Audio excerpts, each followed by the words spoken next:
Growing up, I do remember having this deep feeling of not fitting in. My identity, a big part of it was being my dad's son. Everything was good in my home as long as I was doing what I believed my parents thought I should be doing. Getting good grades, getting along with my sisters, doing things that normal kids that don't get in trouble do. That just wasn't me, but that's who they wanted me to be. And you know, I felt like I kind of disappointed them in that, and they let me know that more than once. And that just kind of continued through middle school, high school, up until they passed away.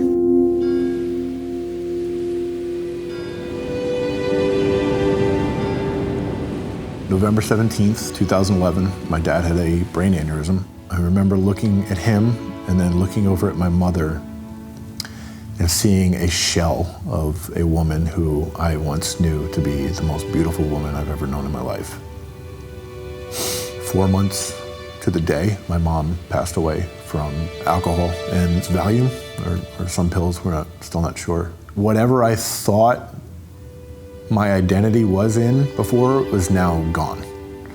I dove so hard head first into drugs because I just didn't want to feel anything. And that included their death, that included their idea of who they thought I was or who they thought I should be. December of 2017, I hit a bottom that I had never known, being kicked out of an apartment that I wasn't paying for. I had no insurance, I had no job, I had no money, I had nowhere to go. There was a girl that I had been seeing and dating on and off a little while. I called her at 7 o'clock in the morning after being on a run for a couple days, and I said, I don't know what to do, I don't know where to go, I need help. She had suggested that I call a pastor friend, and said, this is not a place for people that just want to get sober. This is a place for people that want to change their lives. And he said, are you ready? And I said, yeah.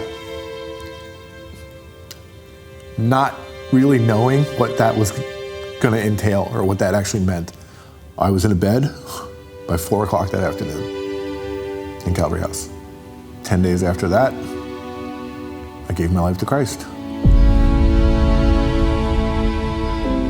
God had to break me to get me to a place to finally realize that, like, I was never meant to fit in.